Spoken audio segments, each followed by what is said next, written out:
Hey, Kevin. How's everybody doing today? Sorry I've not been on much lately. I'm very, very sorry. I've had a lot of personal stuff going on with my dad lately. Hello, Ida. Then yesterday I had a fundraiser, our yearly fundraiser we do. We raise money for Springfield Public Schools Coach for Kids program. We usually raise enough money every year to buy every single kid in Springfield Public Schools that needs a coated coat, plus have money left over to go to food deficit and transportation and whatever else the kids need. So I'll be honest with you, I am plumb tuckered out. I'm still recovering from yesterday. I was out in that hot sun all day, parking hot rods and motorcycles for the show. It does, Kevin. Oh boy, does it! But it was a good time, man. I love doing that stuff. I love meeting with people. I love the interactions. I love seeing the muscle cars. I love seeing the bikes. I mean, I love seeing people come together and having a good time and supporting a very good cause. So that was great. I'm still wore out though. I'm not gonna lie. So you guys have to forgive me. I'm going to rely pretty heavy on my notes tonight just because my brain is fried. Hello, Amber. We're going to talk about the Church of Shade. No, today is vampires. Church of Shay. Church of Shay. Where's that sound familiar? Ryan was going to be on with me to kind of help me out today, but he's had something happen. So he's not going to be on. So you're stuck with my fluffy butt today. So now we're going to talk about kind of the history of vampires. Vampires is a very interesting subject, and I've always had a fascination with vampires. Oh, that's where that sounds familiar. No, I'm going to approach more on the historical side of it from the different cultures around the world. People don't realize vampires is talked about in so many different cultures and it's talked about throughout history. And people seem to forget about that when we get to talking about them. I'm not going to do that, man. I'm still trying to get hydrated. I was drinking electric lights and water like crazy yesterday. I had 2 beers all day total yesterday, and that's only because I knew I was going to be in the sun. And I was like, nope, I'm going to be pounding water and electrolytes.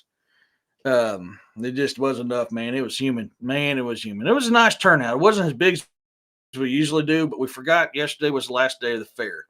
So that kind of put a hurting on us. We still did good though. That is going to be one of them. So I'll give you kind of rough idea.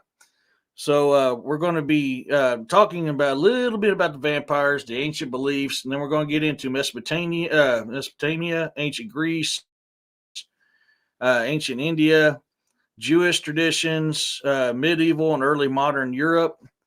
That's kind of a long one.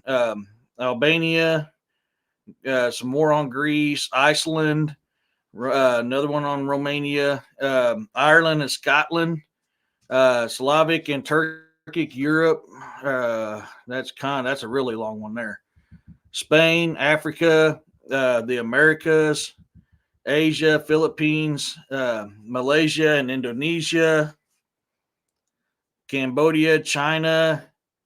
A typical portrayal of what a Jinjigsi is, which is still in the Chinese part, but I'm going to get a little bit, kind of give you a better understanding of what theirs is. That's their vampire. Sri Lanka is the last. So, I mean, we got a lot to cover today. Yeah. That's, I think I've seen 1 or 2 shows of that before, Kevin. I think I did. Yeah, it's going to be pretty much the whole world because that's what people fail to understand. You know, I grew up when I heard vampires growing up. I grew up Transylvania, and it wasn't for years later that I realized the steepness of history that is involved with vampires and where all in the world they talk about it. You know, it's not just Transylvania; it's literally all over the world. I mean, I hit it a little bit on it on my Lilith show when I talked about Lilith, because she's one of the oldest vampires that I've been able to find to date. Lilith, and she's a succubus type. And that's the other thing too is, growing up, I thought all vampires are bloodsuckers. There's different kinds. freaking zombies are considered a vampiric type. So I mean, there's a lot of stuff to cover. Um, thank you.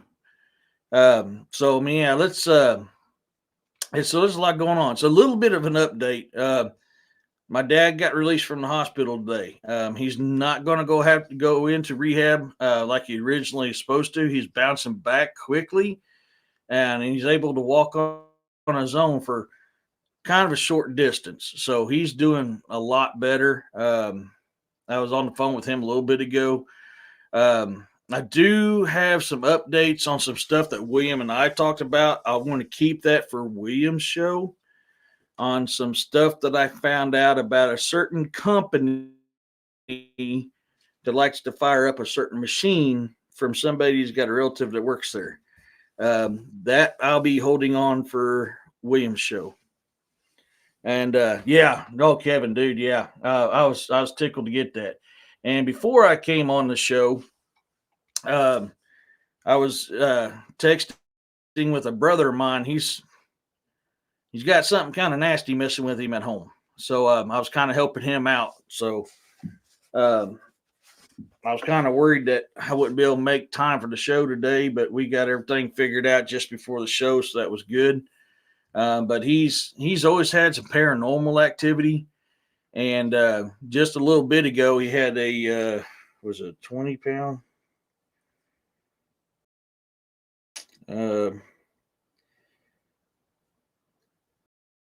He had a 10-pound dumbbell go rolling across his floor. His big old paint pit bull, my little buddy, uh, was going nuts at the back door, and the back door locks from the inside. And I mean, nuts that he's so bad that he jumped, actually, literally jumped backwards over a baby gate, and was snarling and going nuts at the back door. So we kind of had to. It wasn't his normal paranormal activity he has at his house. So we were kind of discussing that a little bit, but that just happened 30 minutes ago. So I was glad we was able to get some communication done, gave him some ideas of what to do, and haven't heard anything back yet. So I'm guessing everything's going good on that. I'm still going to keep my phone close by to hear. So yeah, I was kind of dealing with that before I came on the show too. So, and I want to give a big shout out to Jessica Jones and Linda Eastburn. They have y'all missed their show last night. They were talking about my show last night. So, or talking about me last night in the documentary that I was in with Linda Eastburn and the activity I had out there. So it was kind of humbling to have two big powerhouses like that mention me in the show. That was pretty humbling. That was kind of nice, and I appreciate that. So 4, 9, stope. Sorry, my new addition is trying to tear up my office right now. Be good on their little butt. He's up my butt. He's got to be everywhere I'm at, so it's fun. But he's at that puppy stage, so yeah. Show him. Okay, give me a second. Come here, boy. Come here, boy. Hold on a second. I'll show you too, Snow. Come here. This is my new boy boar. The one that's trying to tear up my set at the moment. So, boy, say hello to everybody. Oh, it's my boy. So he's my new puppy. My little bleeding heart felt sorry for him the other day when I picked my daughter up from her friend's house. So I ended up coming home with this dude. Yes. Now go play. Quit tearing up my set. Okay, come here, jealous one. Come here. There you go. Get up here too, because we know how you are. Everybody knows how you are. You got to be on that. You got to be on that screen. I got to get money so I can get you a haircut. So let's jump into this today. It's legends of vampire have existed for millennia. Cultures such as Mesopotamia, Hebrews, ancient Greeks, and Romans had tales of demonic entities. Okay, never mind. We're good. Demonic entities. I just lost my thought. Sorry, I checked that. I didn't know if that was him. Hey, Griff, how's it going, bud? You'll have a happy home. Yeah, yeah. He's my little buddy. He's spoilt rotten. Right now, I'm trying to get him kennel trained from when I'm asleep or gone because he likes to tear things up. Um, Demonic entities and blood drinking spirits, which are considered precursors to the modern vampires. Despite the occurrence of vampire like creatures in the ancient civilizations, a nine, you've already ate up my dang speaker cord. Stop. Sorry. Mid Michigan Woods here. Hey, Christine. I'm 73. I live alone and been following all the Sasquatch, Dogman, and paranormal for decades. Oh, yeah. It's an interesting subject, Christine. It's good to have you in here. I'll be honest with you, Roxanne. I don't know. Mom's had him for a long time. My uncle's girlfriend had him even longer than that. When she couldn't take care of him, he came to my mom, and then quit. And then I've had him when Mom passed away a couple of years ago. So he's pushing 10 years plus. I mean, he's pushing 10 years plus.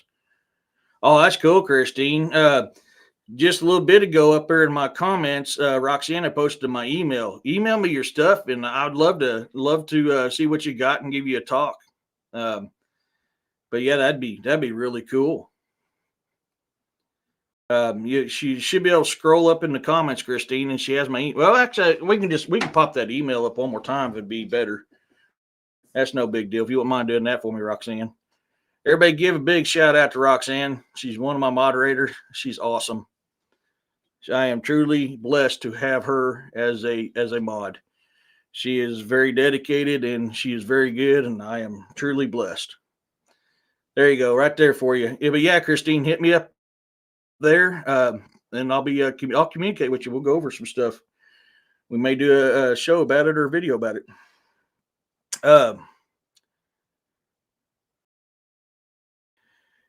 Almost extensively from the 18th century, Central Europe, particularly Transylvania, as the verbal traditions of many ethnic groups of the region were recorded and published. In most cases, vampires are revenants of evil beings, suicide victims, or witches, but can also be created by a malevolent spirit possessing a corpse or a living person. You can see where this kind of ties in with the zombie type.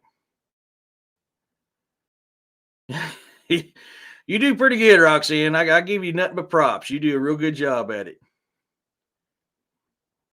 But you can see here where the zombie kind of ties into this. And for years, I never really considered a zombie a type of vampire. I grew up like most people did, thinking they were two different things. The more and more research I do on vampires and zombies, the more and more I see where the relationship of the two are very close. Hey, Woo, how's it going? I was watching some of your videos earlier, buddy. I'm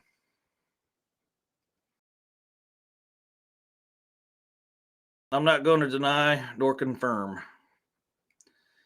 There you go. I think, oh man, this thing's jumping. I missed it.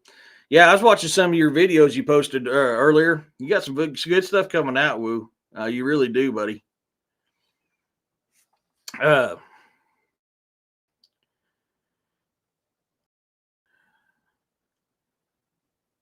Can also be created by malevolent spirits possessing a corpse or a living person being bitten by a vampire themselves.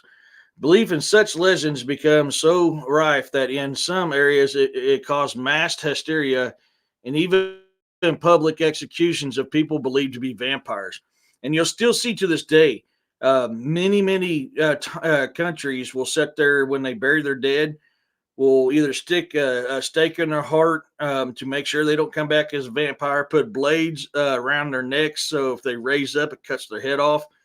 There's still a lot of countries that are really into the believing these vampires are real. So I mean, there's got to be some kind of truth to this. I mean, with all the historical stuff, all the burial rituals that's being done, there's plenty and plenty of proof that these things actually do exist. I take photos of tree breaks and living tree twists along some dirt roads. I had night house bangs here several times. Oh yeah, I do too, Christine. So I mean, I get a lot of that stuff here as well. I know what you mean. I'll just if I'll just send just let me get caught up here. I go out at night, but it really depends on the feel. If I feel like I should not be out at night, Christine, I don't go out at night. I'll letting you know, ED Testament U.S. was military sent two B-2 stealth bombers to Middle East with nukes on them. That don't surprise me, Woo. Hey, Don, how's it going? That don't surprise me. Certain little individuals, hey, Gary, certain little individuals are uh, going to be trying to stir stuff. No worries, bud. No worries. Um, Trying to stir stuff up so they can keep what they got. So let's talk a little bit here about ancient beliefs. Tales of the undead consuming the blood or flesh of living beings have been found in nearly every culture around the world for many centuries. Today, these entities are predominantly known as vampires, but in ancient times, the term vampire did not exist. Blood drinking and similar activities were attributed to demons or spirits who would eat flesh or drink blood, and you'll hear that a lot. I mean, you really do.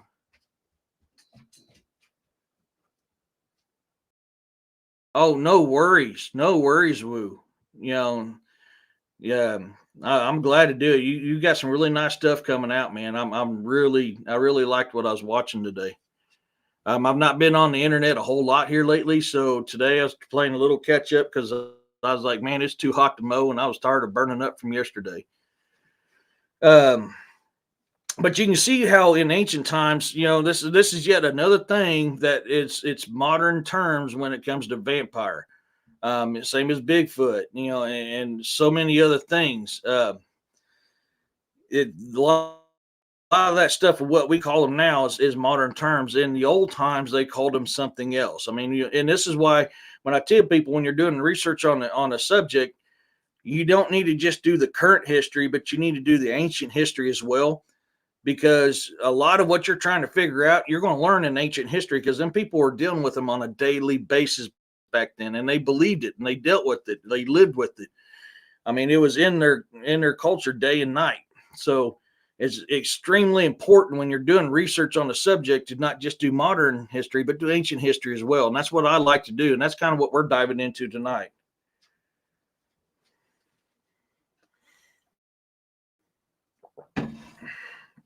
Oh, that's cool. That's cool, Christine. Yeah, email all that to me, and we'll talk about it. I mean, it'd be a good campfire chat show for on Saturday nights. Yeah. Um,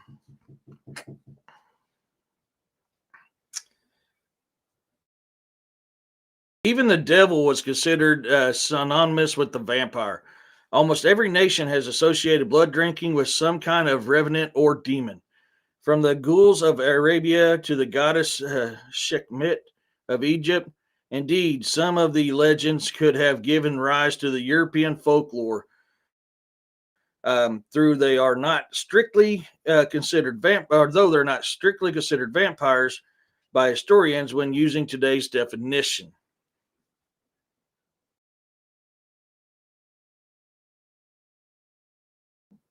Now, what did I miss here?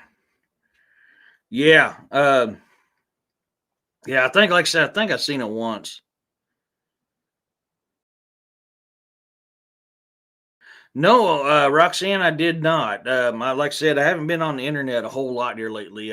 Dealing with the my dad stuff and then our fundraiser. I've just not. I haven't even worked on my books. I've been. This is probably the second time I've been in my office in a week, and the first time is when I was on with William Friday night. So I haven't been on it, man. So let's step in here to Mesopotamia. Many cultures in ancient Mesopotamia had stories involving blood drinking demons. The Persians were one of the first civilizations thought to have tales of such monsters. Creatures attempting to drink blood from men are depicted on excavated pottery shards. Ancient Babylonia had tales of mythical Lilith, which, if you all recall, um, when I was talking about that stuff, how the Old Testament is very similar to ancient Samaria because that is where the Jews came from. They came from Samaria. So when you study ancient Sumerian and then you study the Old Testament, it's almost word for word because that's where they come from. So I mean, that's how Lilith tied into with the Jews and being the first Eve is because of all that. So you kind of seeing right here where all that kind of ties together as one.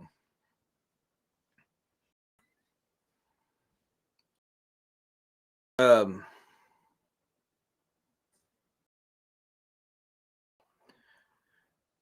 Synonymous with the giving rise to Lilith and her daughters, the Lilu, from Hebrew demonology. Lilith was considered a demon and was often depicted as subsisting on the blood of babies.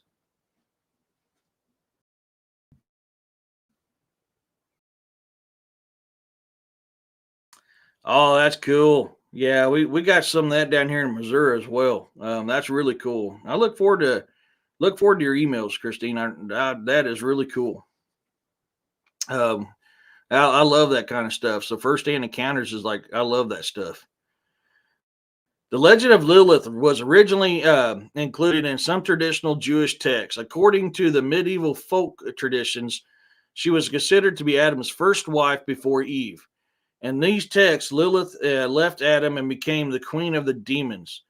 Um, she actually refused to be Adam's subordinate and thus was banished from Eden by God himself.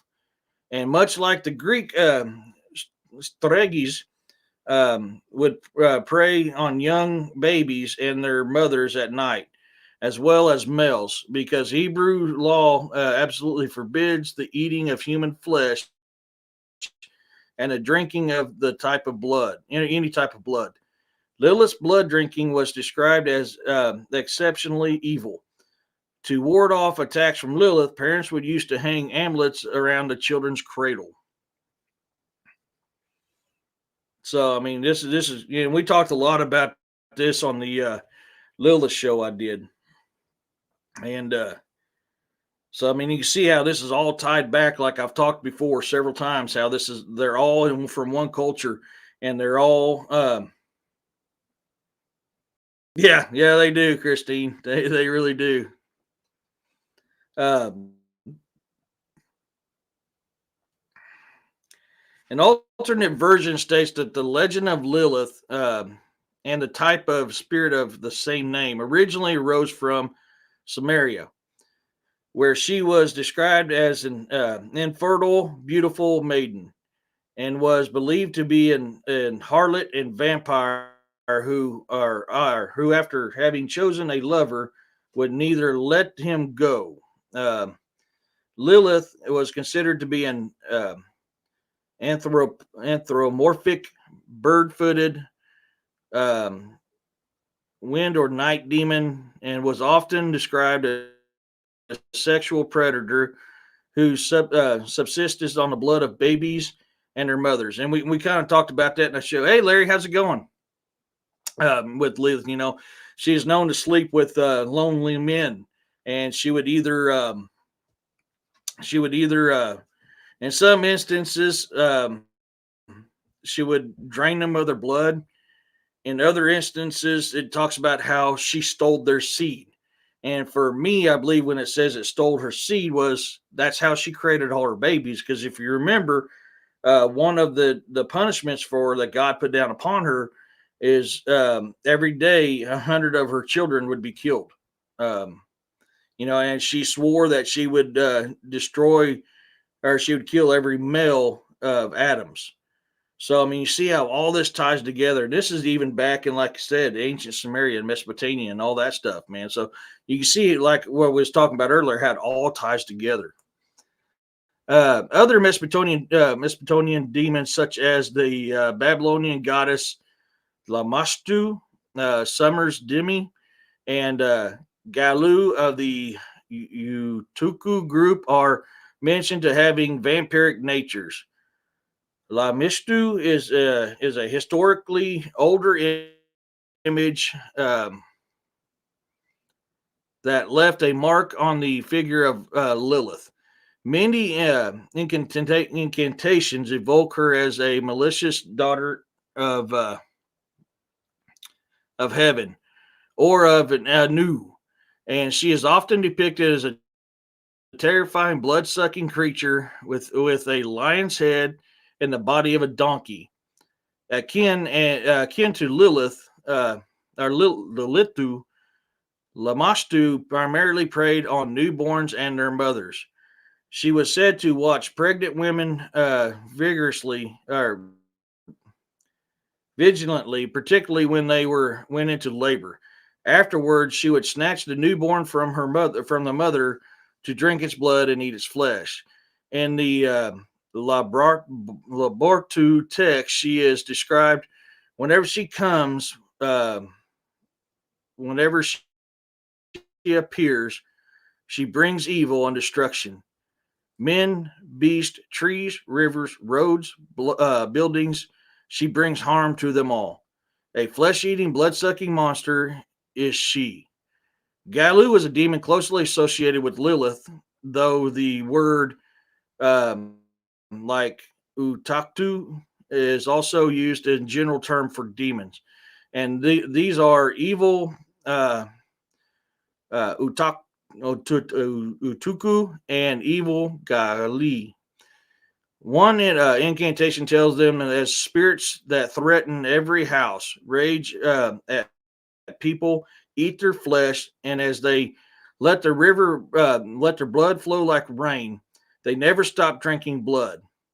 Lamastu, Lilutu, and Galu are invoked in different amulet texts, with Galu showing up in Greco-Byzantine myth and as Gilu, Gailu, or Gelu. There are there she appears as children stealing and children killing female demon in the manner of Lamia and Lilith. Hey Penny, how's it going? Let's see if I missed anything here. Yeah. There's encounters all over, Christine. People don't realize the amount of encounters that happens all over. I mean, they are just it's chock full of them all over. So, but I got to put you down for a minute. You're getting really hot, my boy, and I forgot to turn the fan on. Um, so I mean, I find that I love that kind of stuff. So I mean, this is right here, like I said, ancient history talking about it right here. So as you read from this part, is where you start realizing they weren't vampires back then. They were spirits and demons. And anybody does anything in the supernatural realm can tell you that a lot of what happens in supernatural realm is very similar to what we were just hearing here. Yeah, we're all conspiracy theorists. Yeah. Ancient Greece, man. This one I knew a little bit about, but I never really got into it. But I wanted to add it in here because, well, it's part of the history. Ancient Greek mythology contains several precious precursors to modern vampires, though none were considered undead. These included the Impusa, Lamia, and Strategis, the Strix of ancient Roman mythology. Over time, the first two terms became general words to describe witches and demons, respectively. Impusa was the daughter of the goddess Hecate and was described as a demon. Bronze-footed creature describes that as demonic bronze-footed creature. Sorry, I messed that up. She feasted on blood by transforming into a young woman and seduced men as they slept before drinking their blood. Man, that sounds a lot like Lilith, don't it? That's no kidding, Woo.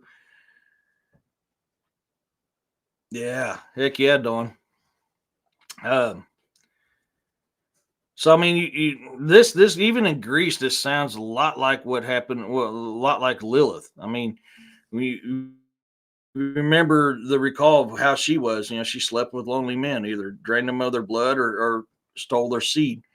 We're seeing this again in ancient Greece, a very similarity, and that's why, like what me and William talked about, how we think that she's one of those immortals because throughout a lot of ancient history, you're listening to the stories, and they're all very similar, and they all kind of tie back to a lot of Lilith. I mean, a lot of these demons that they talk about in these other countries are very, very similar, if not the same, as Lilith. And that would stand to reason when God said, you know, for every day 100 of your children will die, would put her in that realm as the immortals. I mean, if you remember, I showed you a picture on Lilith in the medieval age. Once again, throughout time, she is seen, she is talked about, and she's depicted, and that's what Lilith is, Dawn. And that's why I'm kind of believing in the realm that she has been in every ancient culture because every ancient culture has a story that's similar to her. And that's why I think she's either A, the mother of vampires, or B, she was the first vampire. And honestly, could be both. I mean, we can't dispute the fact that she very well could be both, not only the first, but the mother of him. And me and William talked about that quite a bit. And I can't dispute that.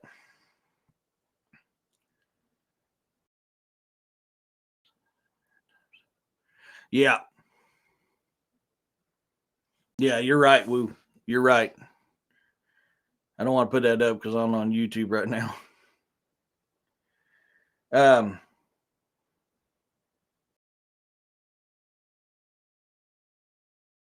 I got to find where I left off here. Oh,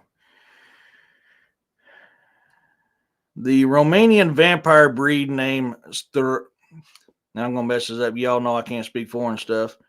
Strigoi has no direct relation to the Greek Stragis, but was derived from the Roman term strix, Strix, as in the name of the Albanian Striga, yeah, Striga, and the Slavic Striga. Though myths about these creatures are more similar to their Slavic equivalents, Greek vampire entities are seen once again in Homer's epic Odyssey. In Homer's tale, the undead are too insubstantial to be heard by the living and cannot communicate with them without drinking blood first. In the epic, when Odysseus journeyed into Hades, he was made to sacrifice a black ram and a black ewe, so that the shades there could drink its blood and communicate. Oh, I'm sorry, I missed that. Thank you for letting me know, Roxanne. Let me scroll up. How did she seduce the men while they were sleeping? So, in some aspects, well, in a lot of them, they are described as she came to him in a dream. So when she, how do I put this politely on YouTube?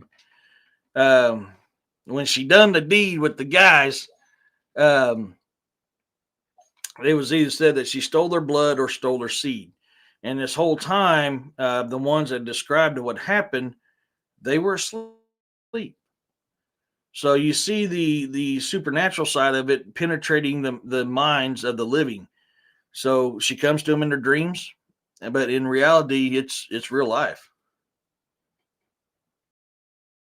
I never seen that one. I never seen that one. Woo.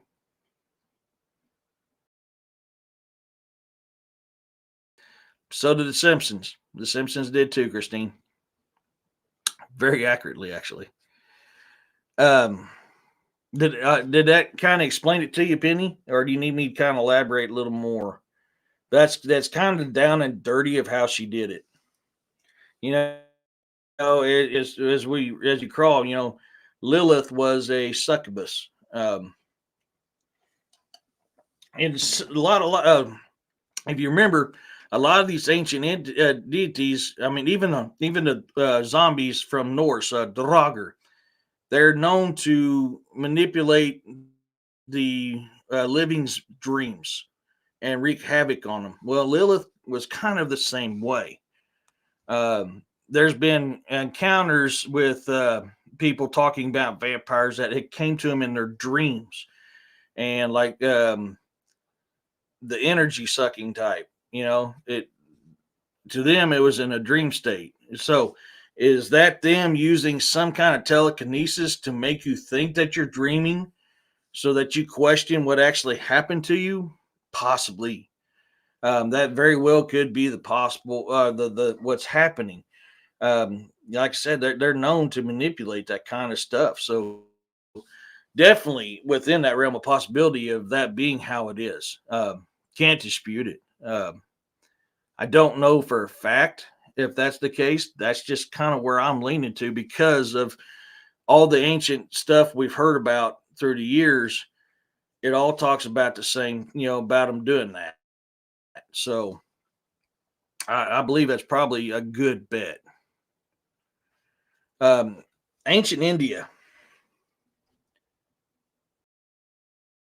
Oh, yeah, yeah. I've known that for a long time, Christine. Yeah, that's you'll be mind blown when you get into that. Science. This is kind of conversation I talk about on Rumble. I can't get into it on YouTube because I'll get kicked off. In India, the tales of the Vedalas, a ghoul-like being that inhabits corpses, are found in old Sanskrit folklore. Although most, I'm going to call them vets because I ain't going to get that name right. Vedala legends have become compiled in the Betal. Man, I got some Hindus that live not too far away. I want to talk to them about this stuff. Panchabingshi, a prominent story in the. Ooh, man, I can't. These Hindus have got some weird names. What the hell was that? I literally just seen something black dart across the bushes about 10, uh, about 20 feet from my window, and the damn thing is gone. Little black streak, beep, gone. Sorry, Squirtle.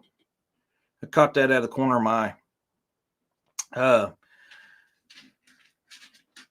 so this king and his nightly quest to capture and enslave one of these entities, the Betal is described as an undead creature who, like the bat associated with modern day vampirism, hangs upside down on the trees found on cremation grounds and cemeteries. Pishaka to the returned spirits of evil doers and those who died insane also bear vampiric attributes.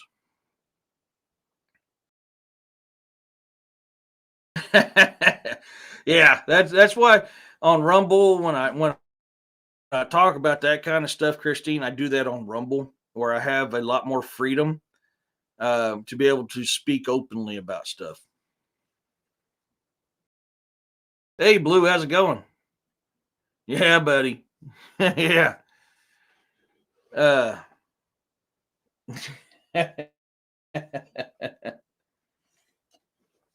yeah. So I'm sorry, boy. I didn't see you there, bud.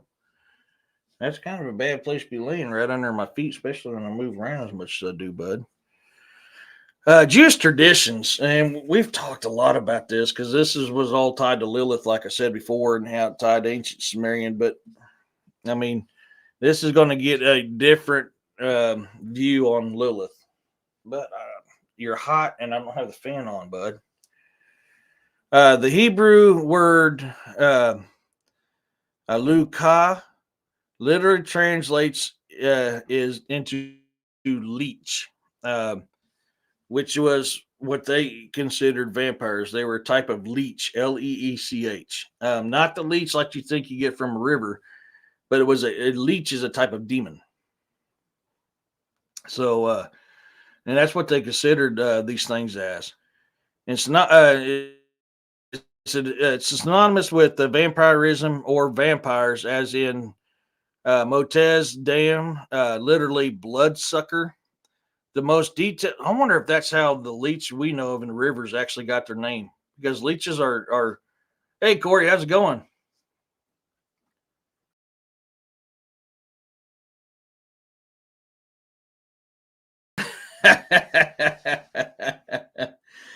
Oh yeah, buddy.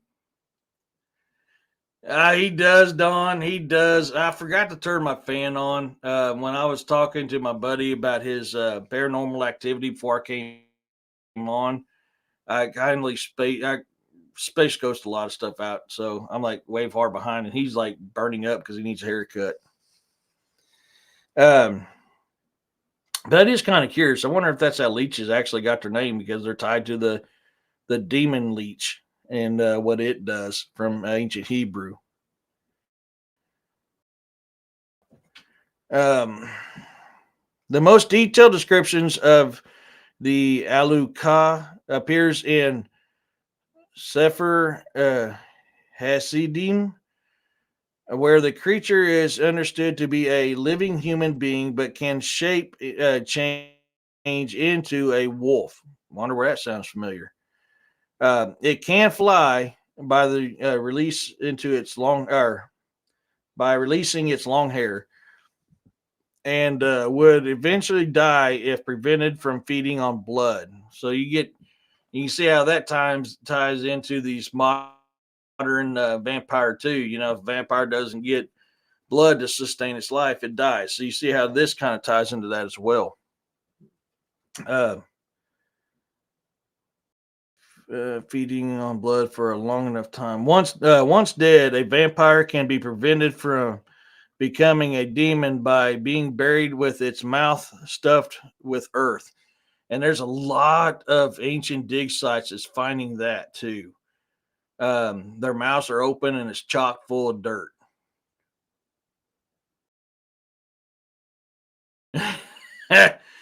You may have faith in me, Woo. I don't have faith in me. No, I need to get the $45 saved up. The groomer I take him to, she does really good. She's been grooming him since mom's the one that started taking him to her. She's really nice. She does the stuff from her home. That's how she makes a living. So it's just my way of helping somebody in the community.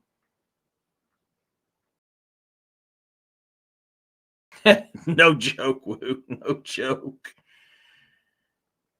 I've already denied. I've already denied and do it take part in wine. Later vampire traditions appear among the diaspora Jews in the Central Europe, in particular the medieval interpretation of Lilith and in common with vampires. The version of Lilith was held to be able to transform herself into an animal, usually a cat, and charm her victims into believing that she is benevolent or irresistible. However, she and her daughters usually strangle rather than drain victims. And in the Kabbalah, she retains many attributes found in vampires. A late 17th century or early 18th century Kapahala document was found in one of the Rittman libraries. Copies of Jane de Pauli's translation of the Zora.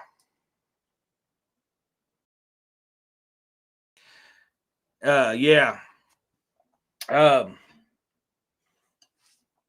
I just don't want to, take business away from the lady who does know. She's really good people. So I love trying to help her out as much as possible. Other Jewish stories depict vampires in a more traditional way. In The Kiss of Death, the daughter of the demon king Moai snatches the breath of a man who has betrayed. Oh, I found out what that black thing was. Who has betrayed her. Strongly reminiscent of a fatal kiss of a vampire, a rare story found in Schaefer Hasidim, number 1465, tells of an old vampire named Astri, who uses her hair to drain the blood from her victims. A similar tale from the same book describes staking a witch through the heart to ensure she does not come back from the dead to haunt her enemies. These are also legends about Estheres, female vampires of the Jewish folklore that were believed to prey on Hebrew citizens.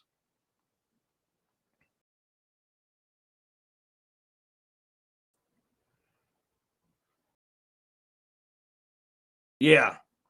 Oh, yes. That's Matthäus. Yes. Okay. I remember reading something about that years ago.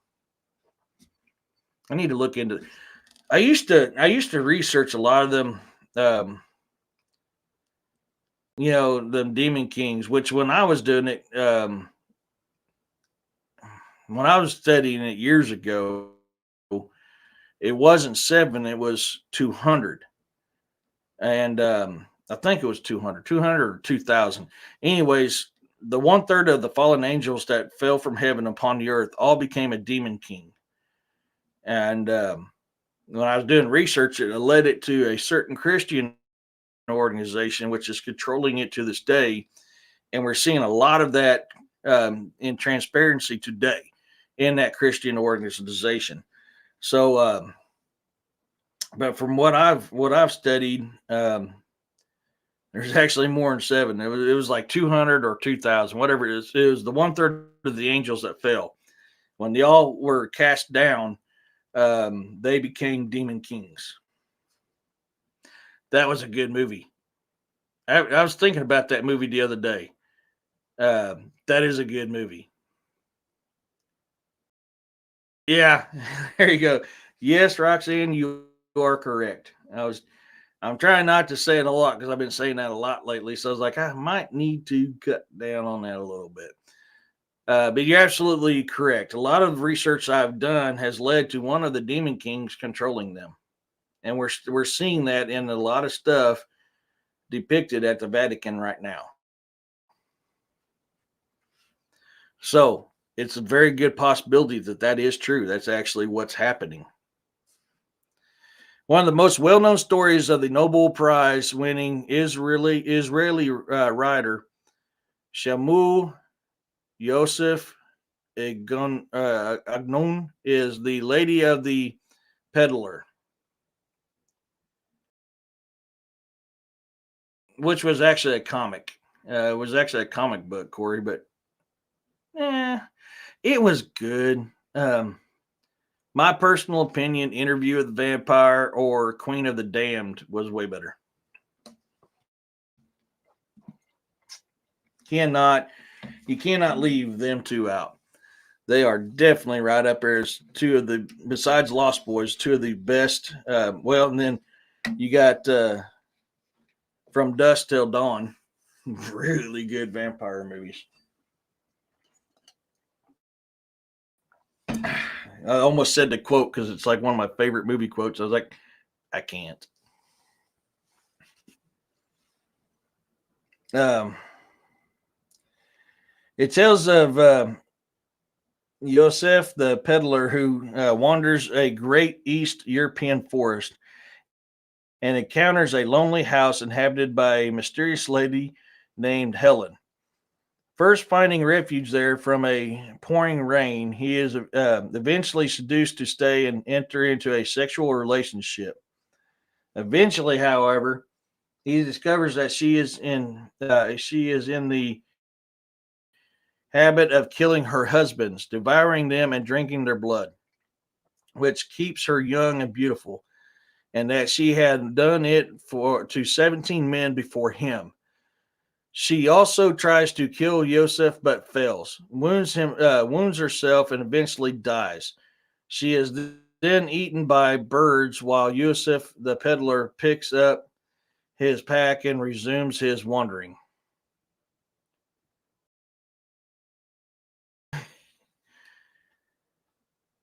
I forgot about that one, Dawn Roxanne. I have forgotten about that one. Yeah. No joke, Don. No joke. I will not deny that one bit. I don't know if I've seen that one, Roxanne. Or Untold, yeah. I've heard it. I don't know if I've seen it, but I've heard that one. Uh,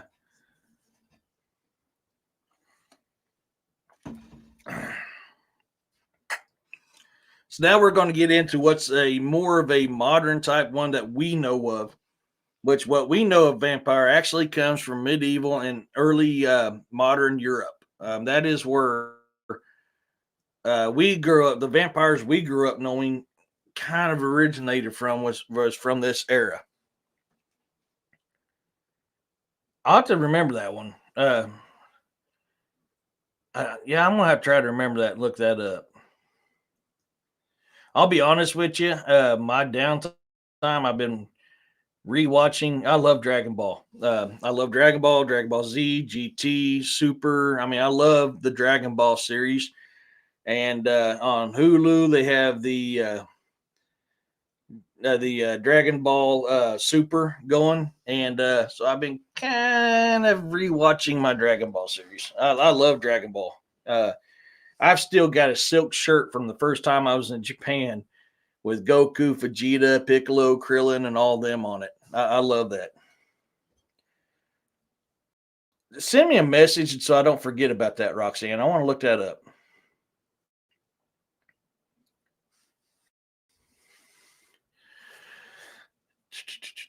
The 12th century English historians and chroniclers Walter Map and William of Newburgh record accounts of revenants. Though the records and English legends of vampiric beings after this date are scant, these tales are similar to the later folklore widely reported from southeastern Europe and Transylvania in the 18th century, which were the basis of the vampire legend that later entered Germany and England, where they were subsequently embellished and popularized. During this time in the 18th century, there was a frenzy of vampire sightings in southern Europe and Transylvania, which frequent. Oh, okay. Thank you. Sorry, I keep looking at my phone when it lights up because I'm trying to see if the paranormal thing I was dealing with before I came on, if anything news came from it. So I apologize if I have to keep looking down when my phone lights up because I'm trying to help my brother out at the moment. Um, with frequent staking and grave diggings taking place to identify and kill the potential revenants, even government officials were compelled into the hunting and staking of vampires. Despite being called the Age of Enlightenment, during which most folkloric legends were quelled, the belief of vampires increased dramatically, resulting in what could only be called a mass hysteria throughout most of Europe. The panic began with the outbreak of alleged vampire attacks in East Persia in 1721, and in the Hab- Habsburg monarchy from 1725 to 1734, which spread to other locations.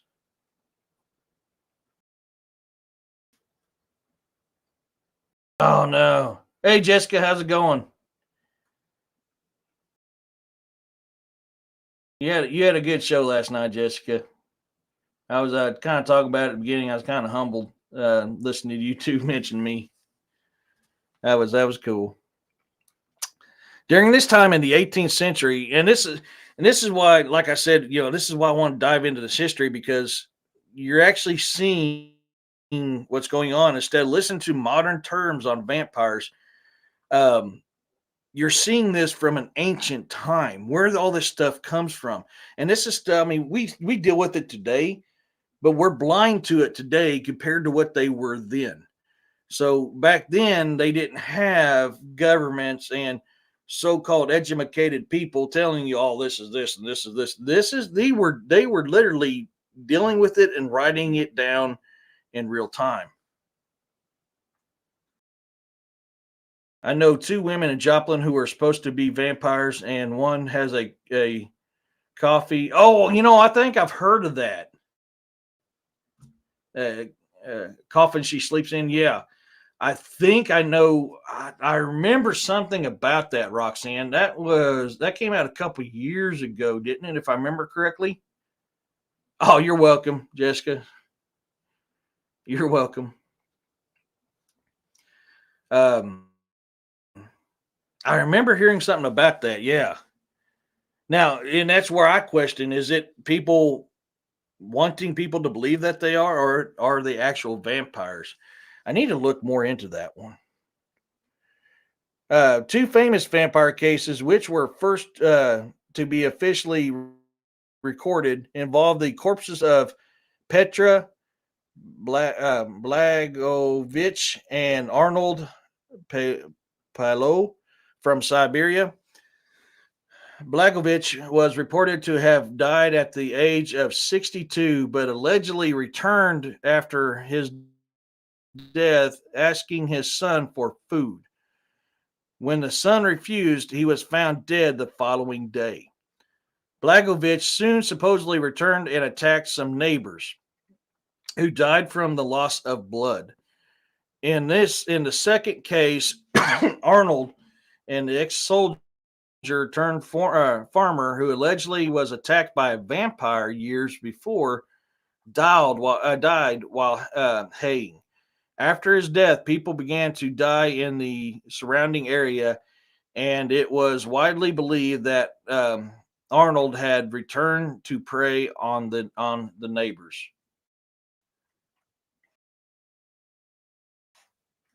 Okay, I couldn't remember. It may have been a couple years ago that I heard about it, but yeah.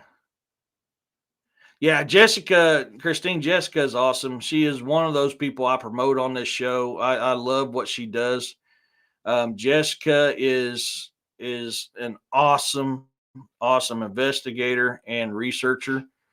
I've been truly honored to have her on my show before, and have the distinct honor of being on her show a couple times. Yeah, Jessica is one of the few, one of those that I really love to promote on this show. I love what she does. Um, the two incidents were well documented. Government officials examined the bodies, wrote case reports, and published books throughout Europe. The hysteria, which is commonly referred to as the 18th century vampire controversy, raged for a generation. The problem was exhibited by rural epidemics, freaking scholars, of so claimed vampire attacks, undoubtedly caused by the higher amount of superstition that was present in the village communities, which local digging up bodies and in some cases staking them. Um, and this is the thing you're going to see a lot, and this is why I do not like mainstream academia. Oh yeah, yeah, not a problem, Jessica. I mean, I love I love promoting people that seek the truth. And me and DA's talked about this several times. We may not necessarily agree on something, but it's what I like is the fact that we can talk about it, and this is how you get to learn stuff. Um, yes, there is, and there's also I've been trying to find it. I've read it once. There's actually a a U.S. Customs paperwork from Florida stating that they let some vampires into the U.S. But yeah, vampire cults are. I mean, in the U.S., one of the biggest areas for vampire uh, cults is down in Nolans.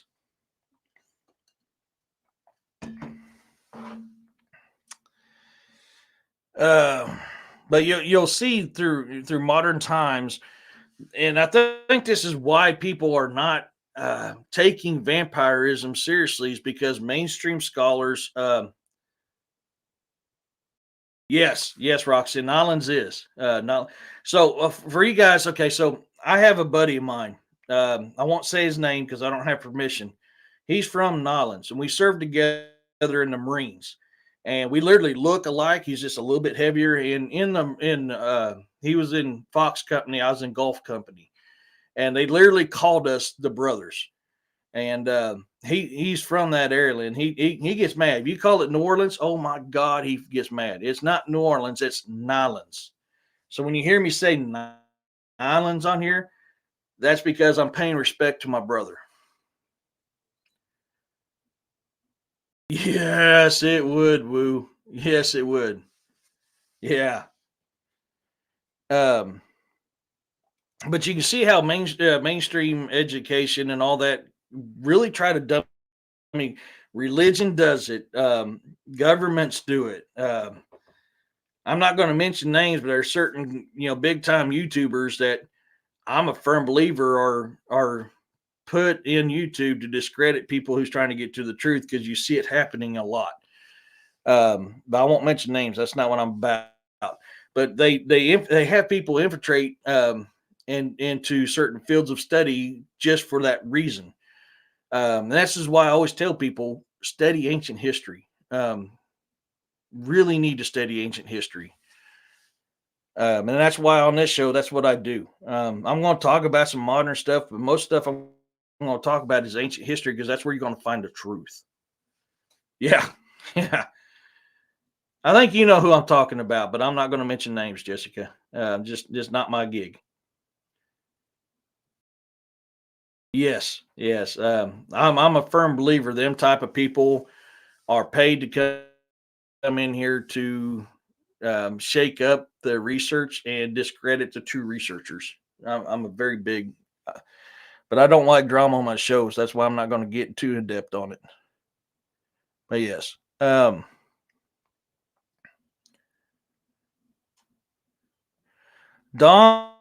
Dom Augustine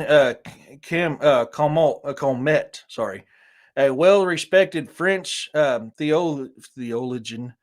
If I can speak with my dyslexia, thank you for brain for messing me up. And scholar put together a comprehensive treatise in 1746, which was ambiguous concerning the existence of vampires. Calmet amassed reports of vampire incidents. Numerous readers, including both the critical Voltaire and the supportive demonologist, interpret the treatise as a claiming that vampires exist. In this philosophical dictionary, Voltaire wrote, and I quote, "These vampires were corpses who went out of their graves at night and sucked the blood of the living, either at their throats or their stomachs, after which they returned to their cemeteries. The person so sucked waned, grew pale, and fell into consumption, while the sucking corpses grew fat got rosary and enjoyed an excellent appetite. It was in Poland, Hungary, Sicilia, Marvea, Austria, and uh, Lorraine that the dead made these good cheer. Get back to the comments. I'm sorry, guys. Just found out some very disturbing info on P. Diddy from his ex. She leaked out some info. Absolutely repulsive. I will text you. Oh, thank you, buddy. Appreciate that. Well, yeah, I'll be looking for it. My TV just broke when the laughing hyena covered. Yeah, it's on. Yeah, yes, woo. Okay, yeah, yeah. I'll be looking forward to that, buddy. Give me a squatch any day. I have tiny ants invading my home for the past 2 months. There's actually a very good thing. So, Christine, do you have animals? Well, we want to ask that question first. Hey, Uncut, how's it going, bud? Christine, if you got animals, you don't want what I'm about to tell you. You don't want in the range of animals, but take take some honey and put it in some water with some borax. You boil it together, and then if you don't have animals, spray it around the edges of your home, around the edges of your counters, and stuff like that. If you do, put them in a little cap somewhere where the animals cannot get to it. Okay, so yeah, put it in the cap where you can't, where a cat can't get to it, and set it somewhere. Ants can't burp or fart, so that borax literally will destroy it. You'll get rid of your ants in 1 to 2 days, and all you do is boil some water with honey in it and borax, and that is a home remedy to annihilate an ant problem that you have. I use it. I love it. I've used it for years. I live out in the boonies, so I mean, I get ants. The controversy only ceased when Empress Maria Theresa of the Austria sent her personal physician, Gerald von Swieten, to investigate the claims of vampiric entities. He concluded that the vampires did not exist. Oh, wonder, we just literally was talking about this a few minutes ago. Did not exist, and the Empress passed laws prohibiting the opening of graves and the destruction of bodies, sounding the ending of the vampire epidemics. Despite his condemnation, the vampire lived on in artistic work and in local superstition. Yes, and William, and that's a good thing. If you go to one of William's show, me and him kind of dive into that a lot, and we have he has uploaded several videos and several stuff showing this type of stuff. So we're going to William's YouTube channel. It will be a really good place to go and look that up.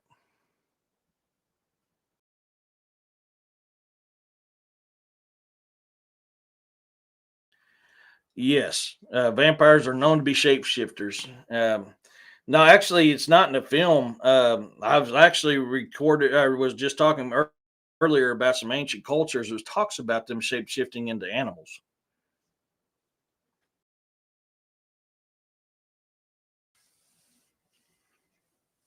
Thank you, Roxanne. So Albania is our next place that we want to talk about. These are kind of Albania's got some really cool shit going on there. There are some vampire creatures in Albania mythology. They include the Striga and the Humphrey. Striga is a vampire. Oh my god, dude, that was foul. You had to do that running under my chair. That was bad. Sorry. Whoo.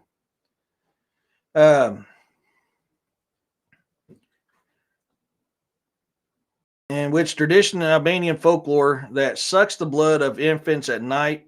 Wonder what that sounds like. While they sleep, and then turns into a flying insect insect, traditionally a moth, fly, or bee. My good brother, we were just talking about you. How you doing, brother? Um, no, that's fine, man. That's fine, bro. You need your healing. I was just telling them I have an update on CERN, but I'm not going to talk about it till I'm on with you. Just because of the depth that you went to on it and that you and I've done together, the dots that's going to be connected on that is mind blowing. So next time I get to go live with you is when I will unveil the CERN update that I just received yesterday. But I want to save that for your show and your show only. Only the Strega herself could curse those who she had drained.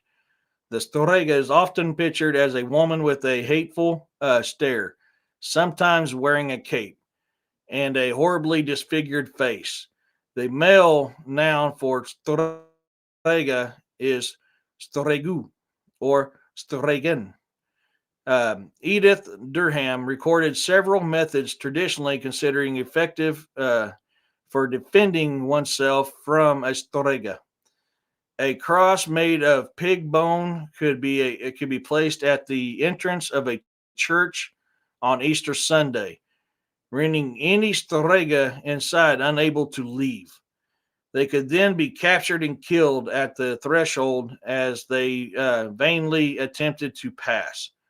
She further recorded that the story that after draining blood from a victim, the Strega could generally go off into the woods and regenerate itself.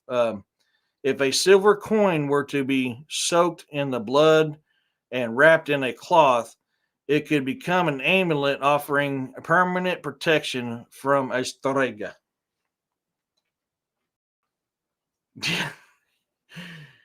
Yep.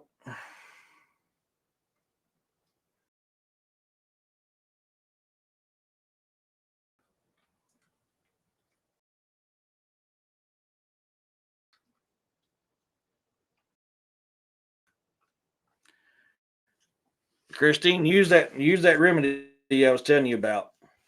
Trust me. Boil the water with honey and borax. Do it. Put it in a little, like a little. You can put it in a little lid somewhere where the ants can get to it, out of reach of your cat, and it will get rid of your ant problem. Sounds good, brother. Having my court hearing tomorrow afternoon. Being sued for medical bills. Stress got to me today. Sorry. No worries, bro. No worries. I get you. I just got something given to me the other night that I'm not happy about, but I'll deal with it. Greece, bearing little resemblance to its ancient Greek precursors, the modern Greek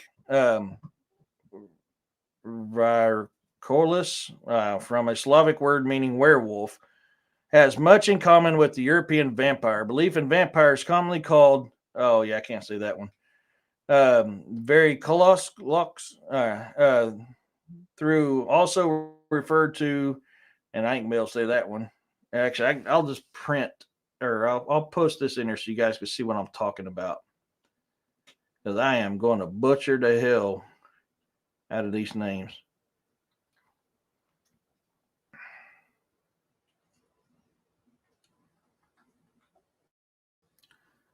Copy. Paste. There you go. That is the words I'm trying to pronounce. Where do we on a crate persisted through Greek history and became so widespread in the 18th and 19th centuries that many practices were enforced to both prevent and combat vampirism. The deceased were often examined from the graves after 3 years of death and their remains placed in a box by relatives. Wine was poured over them while a priest would read from scriptures. However, if the body had not significantly decayed, the corpse would be labeled a vampire, basically, and dealt with promptly. No worries, Uncut. That's no big deal, buddy. All right, that's no big deal.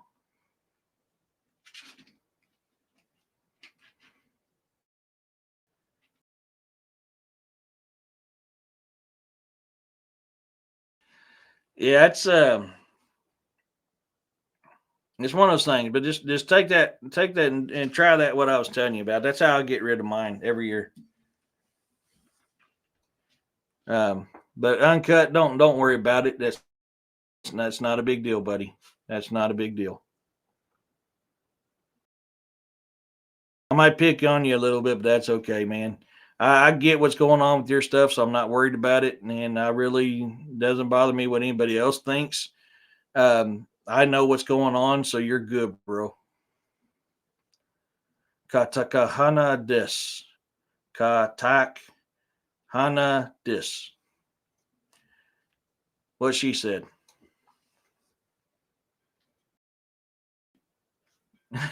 Repeat. That's Uncut's new name. Repeat. That's a good one, William. No, you're good, bro. Don't worry about it. I lost my spot there for a second.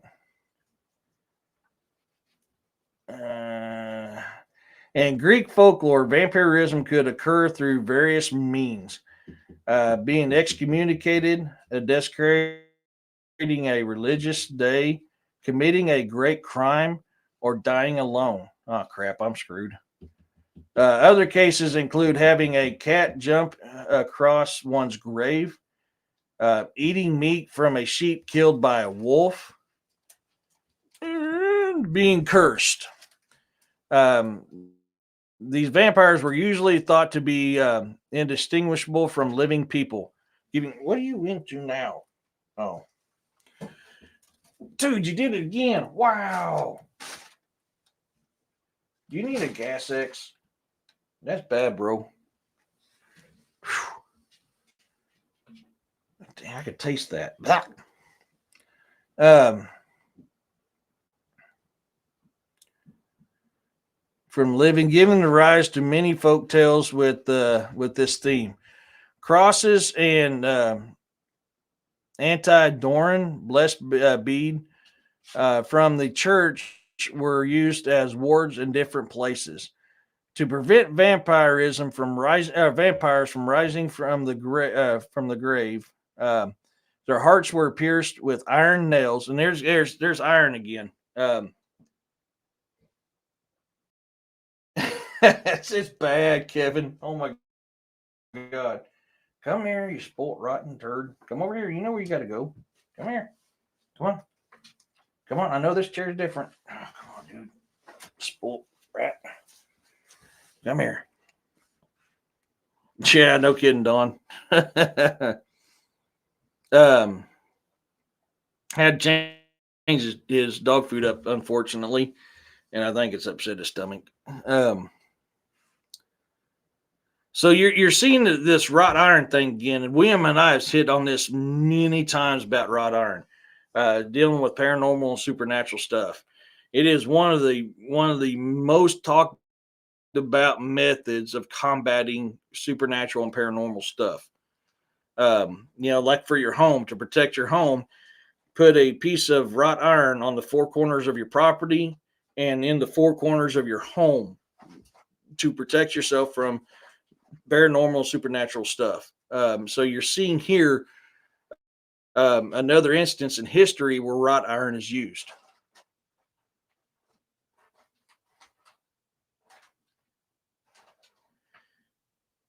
Yeah, I generally do too, but ants are very, very bad.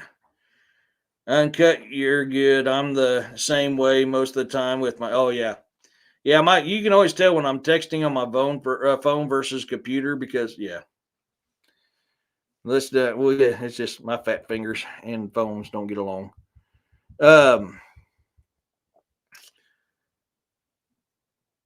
To prevent from rising from the dead, their hearts were pierced with iron nails while resting in their graves or their bodies burnt and the ashes scattered. Because the church opposed burning people who had received the Maroon of Christmas Mason, whatever, and baptism rituals, cremation was considered a last resort. Um, yeah, there's yeah, yeah. Ants is out here where I'm at. Ants are bad. I literally live in the middle of nowhere. Iceland. Now it's close to home, man. Which is I've talked about this for my in my zombie show. Where we kind of tied draugers and zombies, which draugers are a Norse zombie. But there's so many instances throughout history where the zombie and the vampire are in the same class. It wasn't until modern times that zombies and vampires were separated into different categories. But as you've heard here so far, and like I've talked on previous shows, they're actually considered the same thing. The Icelandic drouger is usually translated as ghost, but unlike mainland ghost, Icelandic undead were believed to be corporeal. Icelandic scholars such as Olfthar Dagsdor and Armin Jacobson have urged that or have argued that the Icelandic drouger has more in common with the Eastern European vampire than it has with most beings categorized as ghost. According to Armin, medieval Icelandic undead can be put into two categories. The first being a Varamin or guardians, because they're known to protect the graves. Yeah, mosquitoes are, oh God. um, if you recall when I talked about Draugr before, um, if they were evil in life, they're most commonly known to come back as a Draugr. If they're selfish and greedy, that's another way. They're very protective of their graves. They've been known to be able to walk through rock, hence the ghost side of it, and can even be pushed to increase their size and strength. You can kill them, but you got to pretty much get them down and burn them. But they survive off eating blood and flesh. They're also known to enter the living's dreams and wreak havoc on them. So you can see where the correlation of the two come in because it's kind of the goods of both sides on the ghost and the or the three sides of ghost, the zombie and the vampire side of it. Draugrs are just some evil creatures. Um,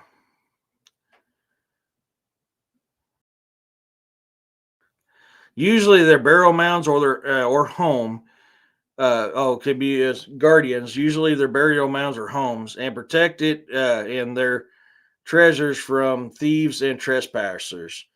These Draugr are depicted as being driven by greed and unwillingness to part with their worldly belongings, and are in many ways similar to dragons.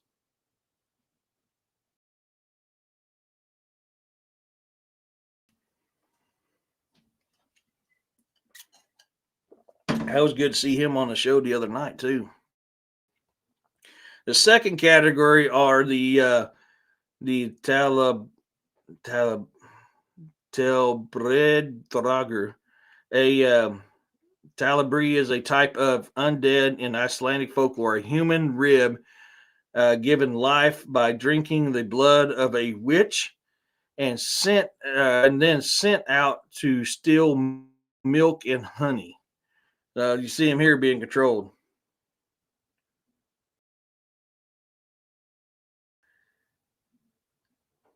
I never really thought about that until you said that, Roxanne.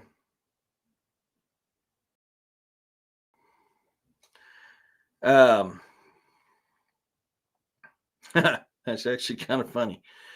Um, Parasitic ghosts who roam the earth and harass the living and try to drive them mad or even kill them, often by dragging them into their graves and thereby turning their victims into more drouger. These comparisons of Icelandic man, I'm still dry from yesterday. Icelandic drouger, the vampire, is not entirely new, as it was also made by Andrew Lang in 1897 when he called the drouger Galmir in Grettir's saga a vampire. There is also some similarity in the methods used by destroyed Throger as used against alleged vampires. Decapitation. One of the suspected corpses was common, as was driving nails and sharp stakes into the body to pin it down, or into the grave, put them back into the grave.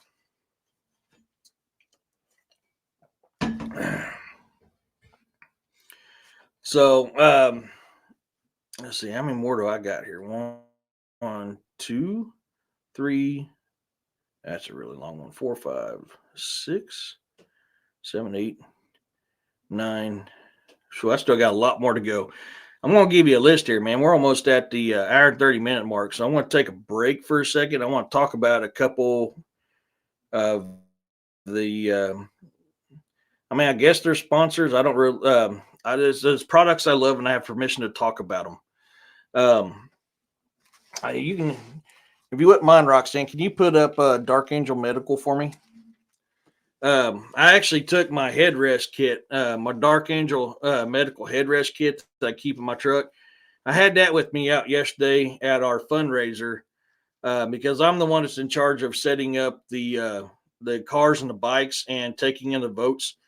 Dark Angel Medical, by far, the absolute very, very, very, very best medical and trauma kit you can have on the market. Buddy, I need both my hands for a minute, so hang on. You can use FSA and HSA towards these kits. For now, I know he's offered to give me a promotion code. I'm at 264 followers in my last look, so I told him to let me hang tight. Eventually, I have my own, but I want to help my good brother D.A. Roberts out. So if you use Pt.1 for your 20% discount on Dark Angel Medical, you get your kits. But these kits come with a lot of stuff in them. And these are so freaking good. I mean, these kits are top notch. You're going to pay a lot of money for these kits. Don't get me wrong. They're not your cheap ass Walmart kit. But the good thing about Doc's kits is if you use it to save a life and you send him the information on how you save that life, and with the proof of it, whatever you use, he replaces for life. So even though you're going to spend the money on one of these Dark Angel medical kits, not only do you get the very best in the medical and trauma field in one of these kits, but you get it replaced for life. So it's well worth that money you spend.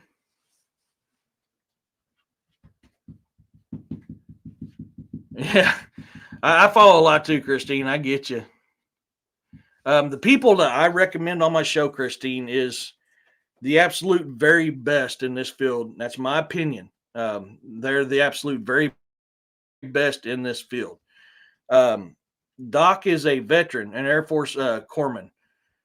He created Dark Angel Medical, and some of his proceeds go to veteran programs. I really like what he does. Extremely like what he does. I hit the wrong thing for a second. Give me a momento. I want to highlight this real quick, and then I'll get back to yours, Uncut. I'm sorry, bud. But you go here and you get his stuff, man. You will not be disappointed in Doc's kits. You really won't. D.A. Robert writes about them. I write about them in some of my books. They're not; those are books that are not published yet. But there's a reason why I write those in my book, and D.A. writes them in their book. They are the absolute very best medical kits you can get.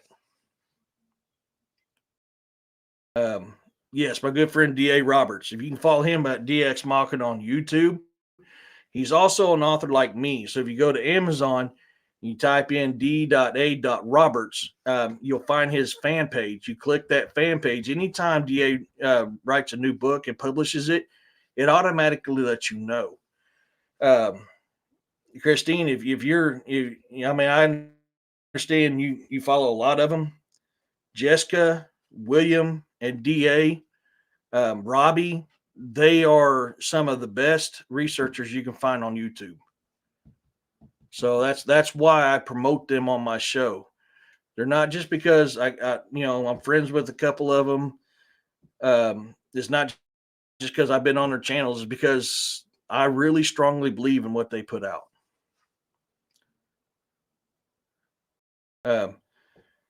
Just don't like killing either. Sorry. So that's what you're talking about. Yeah, Robbie Rip Rains. He's a co-host on DX Machina. He's got his show called What's Really Out There. He jokes and calls it DX Machina Light.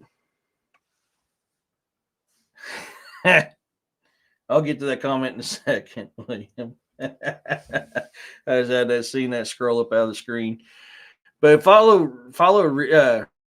Robbie Rip Rains on YouTube, man. I'm telling you, really like what him and Johnny do. And I'm the same way as Christine. There's too many people I like to follow. Okay, good, Christine. Yeah. But that's the reason why I followed them. And I really, really love what they do. Another good one is my good friend, actor, researcher, and author, Jesus Pt.1 Jr. You'll recall Jesus in the TV shows Breaking Bad, Better Call Saul. He was Gonzo. And then, nine, stope. Little runt. I've had him on my show a couple times. I've actually got to get up to New Mexico because he's wanting to shoot a documentary. He wants me to be one of the researchers on his documentary. Another really good, solid dude. All these people are to my opinion, the very best in what we're doing. They are big fish compared to me. I'm a little fish, but you will not find a better set of information than the people we've talked about tonight on tonight's show. I got to get back to William's comment. Where'd it go?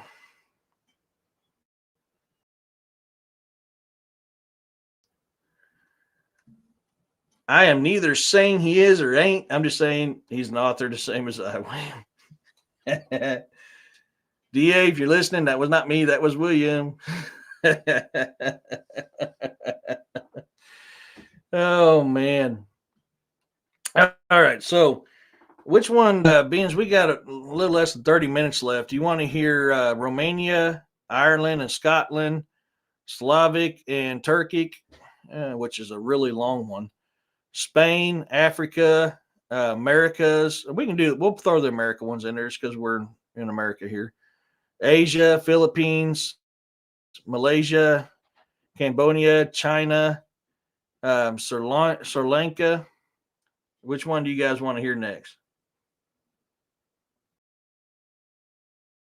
Yeah, definitely, and that's why.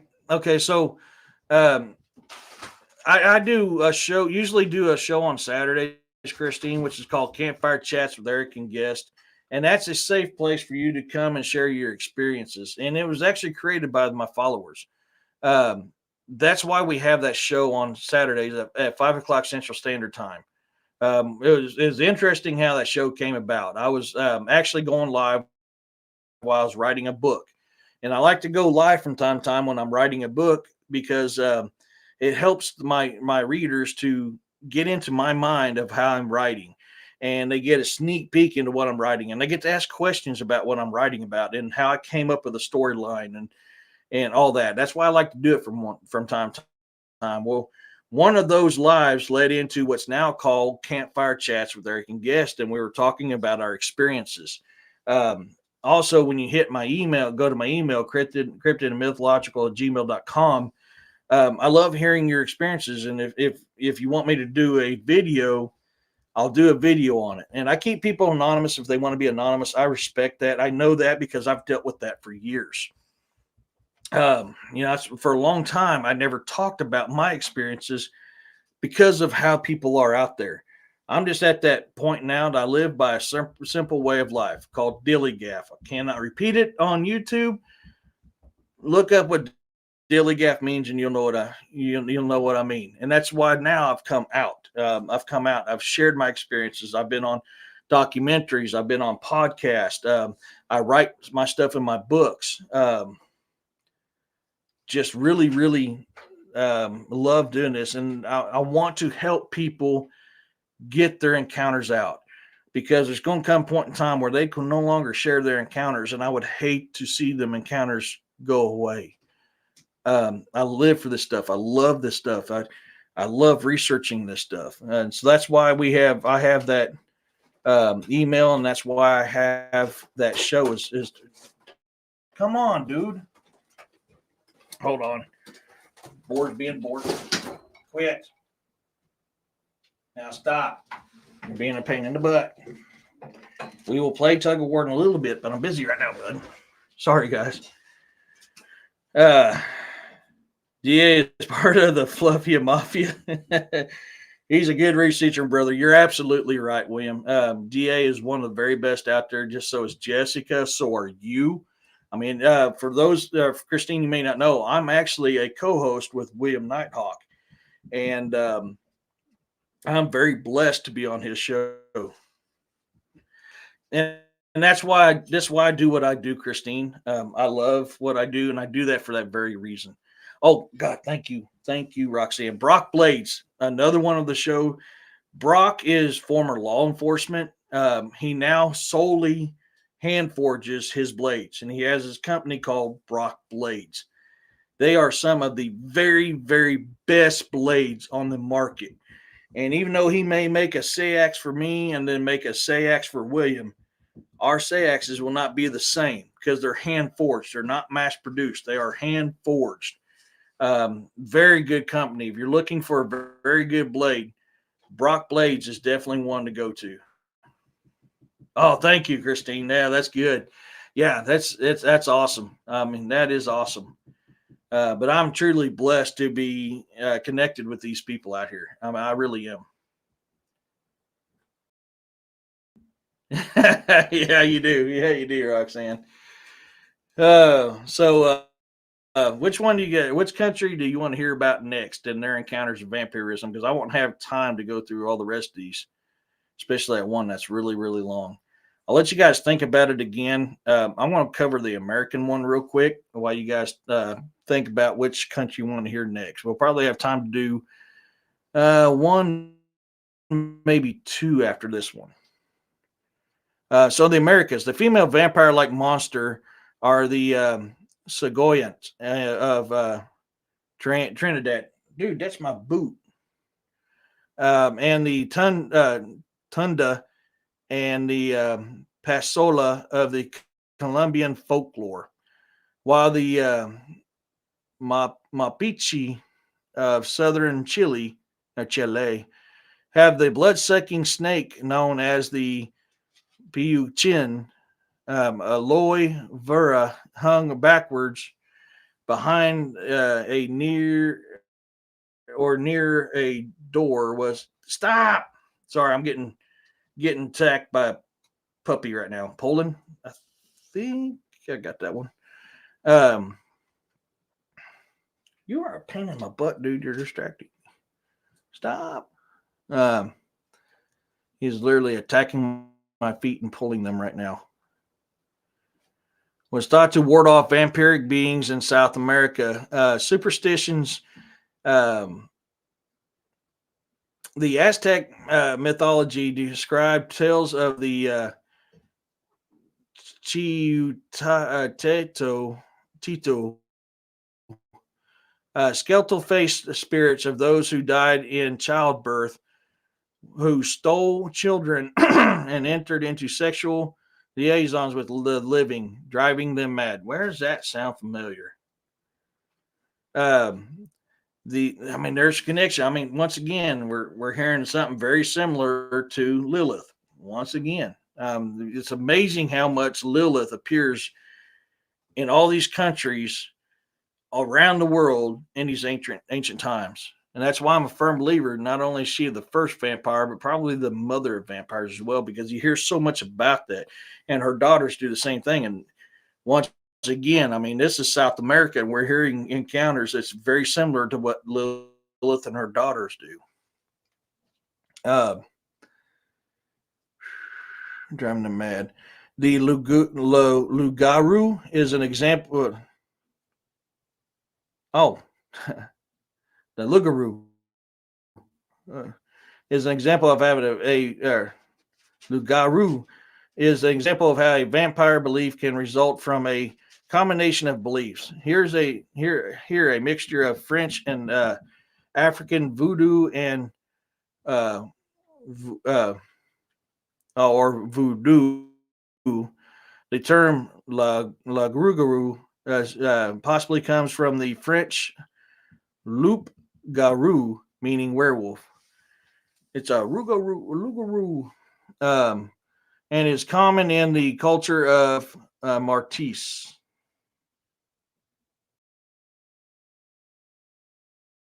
Oh, okay. Um,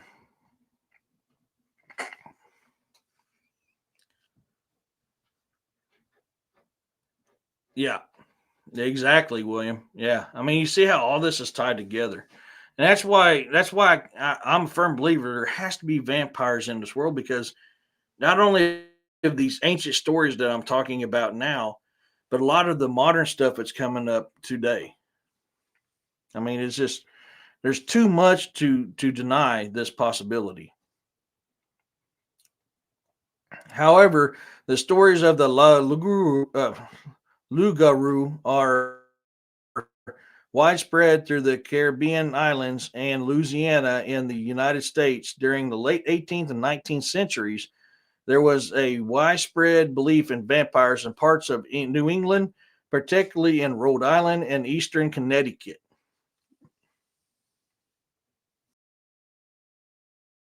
Yeah. Oh, yeah. Um, yeah. There are many documented cases of families disinterring loved ones and removing their hearts in the belief that the deceased was a vampire who was responsible for the sickness and death in their family. Although the term vampire was never actually used to describe the deceased, the deadly deceased tuberculosis or consumption, as it is was known at the time, was believed to be caused by nightly visitations on the part of the dead family member who had died of consumption themselves. The most famous and most recently recorded case of suspected vampirism in the is that of the 19-year-old Mercy Brown, who died in Exeter, Rhode Island, in 1892. Her father, assisted by the family physician, removed her from her tomb 2 months after death, and her heart was cut out and burnt to ashes. Among the Wyandots was the legend of the Hu Stradu, a cross between what current fiction legends portray as zombies and vampires. There's that connection again. Hey, Kathleen. So true, brother. So true. I've always liked the Bella Lugosi as a vampire fantasy wise.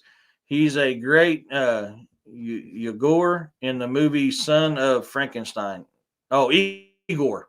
Yeah, he's a great Igor in the movie. Oh, I need to look that one up. Definitely need to look that one up. Um, oh, I was up here. Among the Waynots, who was the legend of the. Oh yeah, I read that one. Vampires. The Hustradu was an evil spirit that inhabited recently dead bodies and caused the corpses to rise and devour the living. The red bud was believed to be an effective ward against them. So that was the Americans. I seen a Poland in there, so let me see which one I got that's close to Poland. Dude, that's a long. That'd actually be the Slavic and Turkish, which if I read that one, that's pretty much going to.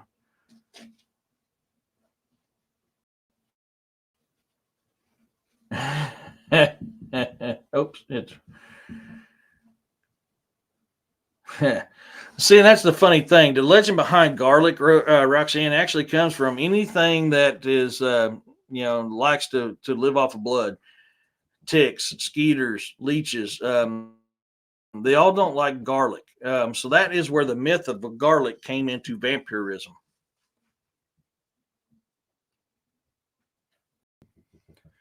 Some of the more, this one will probably have to be the last one because this is a very, very long one. This is probably the closest one I've got to Poland.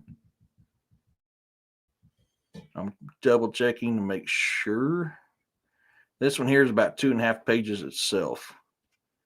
2, 4. Sorry, 4 pages.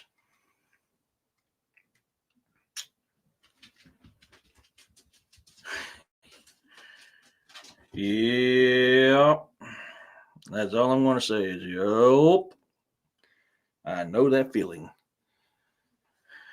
Some of the more common causes of vampirism in Slavic folklore include being a magician or an immoral person, suffering an unnatural or untimely death, such as suicide, excommunication, improper burial rituals, an animal jumping on or a bird flying over the corpse, or the empty grave in Siberian folklore belief, and even being born with a claw, teeth, or tail, or being convinced or conceived on certain days.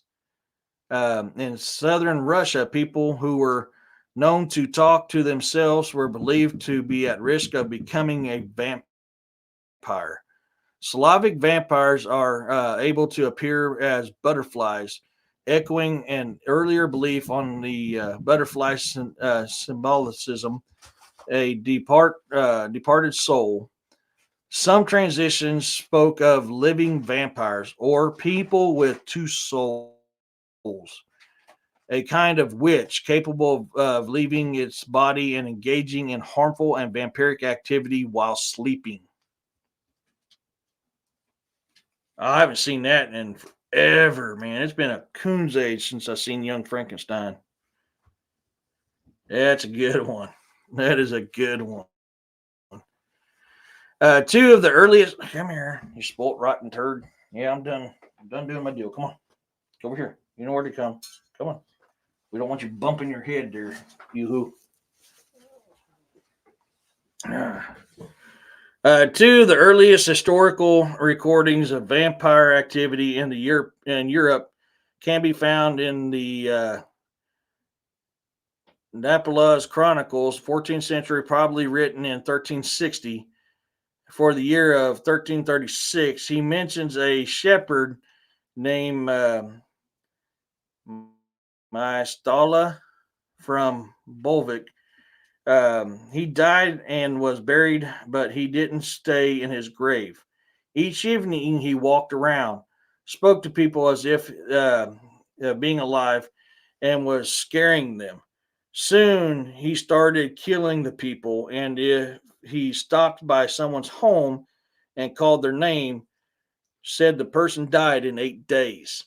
So the people of several villages decided to exterminate. My God. exhumate him, and burn the body. So dig him up, burn the body.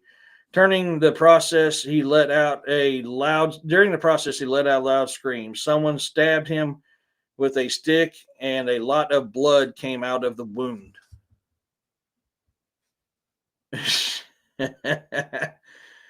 Yup. Yep. Um, After he was burned, all the evil events stopped. The second case happened in 1344. Nepla writes about a woman from Leven who, after being buried, came back, killed several people, and danced on them. Once she was dug up and a stake was put to through her heart, blood started pouring out of her as if she was alive. She also ate her clothes, and once removed from her mouth, the clothes was bloody as well. Even after that, she was still attacking villagers, so they decided to burn her. However, the wood wouldn't catch fire until they used a piece of the church roof to start it. Both of these cases were later mentioned in the book Magia uh, Posthuman by Carl Ferdinand Schwartz, 1704. That mentioned or they intended to denounce the worship of folk belief in vampires. So once again, clergy or government officials stepping in saying you can't believe in that because I said so. Did you know that a very famous person we like is related to Vlad the Impaler and is living in Castle now? No. Who might that be? An inquiring mind would like to know.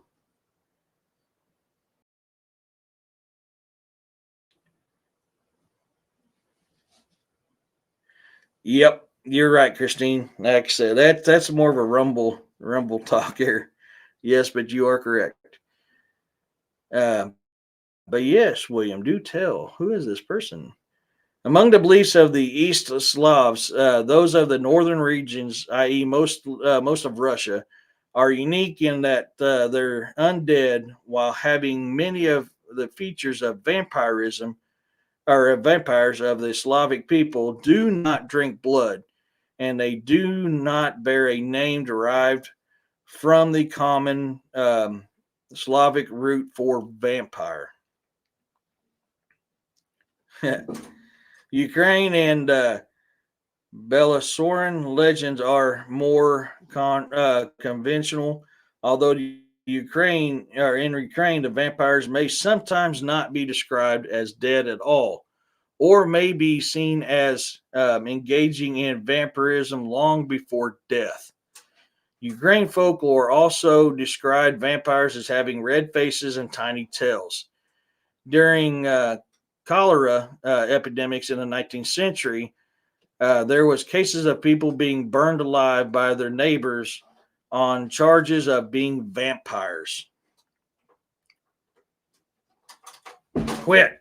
You done shoot up record my speakers. Now stop. In South Slavic folklore, a vampire was believed to pass through several distinct stages in the development. The first 40 days were considered decisive for the making of a vampire. It started out as an invisible shadow, and then gradually gained strength from the lifeblood of the living, forming a typically invisible jelly-like boneless mass, and eventually building up into human-like body nearly identical to the one person had in who had in, that he had in life that they had in life. This development allowed a creature to ultimately leave its grave and begin a new life as a human. The vampire, who was usually male, was also sexually active and could have children, either with his widow or a new wife. These could become vampires themselves, but could also have a special ability to see and kill vampires. Damn pures. Allowing them to become vampire hunters. Oh, who is it, Roxanne? Because inquiring minds would like to know. The same talent was believed to be found in a person born on Saturday in the Dalmatian region of Cortia. There is a female vampire called a Mora or a Morena who drinks the blood of men, and also the Kolak or Kozlak, who are the recent dead, who have not lived precisely. Oh,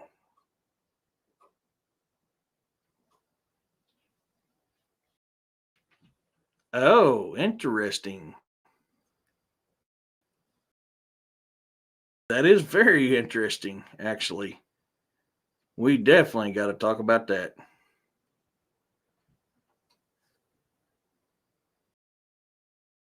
Yep, definitely, Christine. Yes. Um,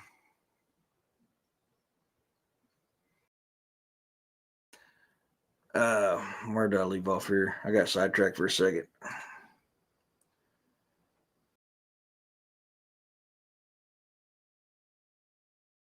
In Bulgaria, from the Middle Ages through the beginning of the 20th century, it was a common practice to pin corpses through the heart with an iron stake to prevent their return as a vampire. Once again, you're seeing iron involved in it.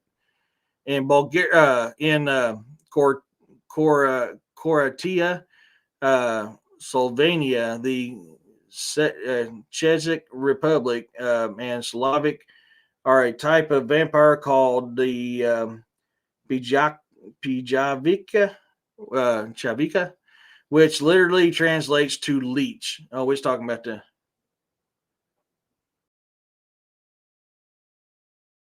Heck yeah. I'll have to watch that at work. I'm delivering boating units tomorrow. Um,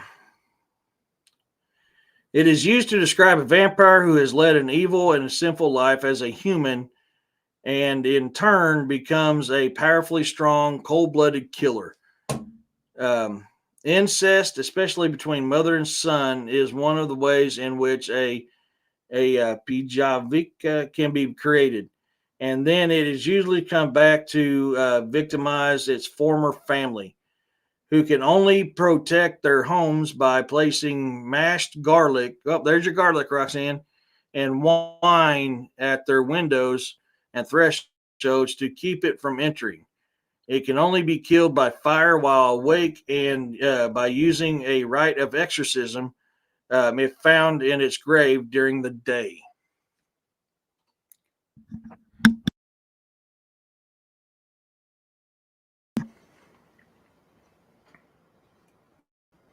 You done now? Thank you.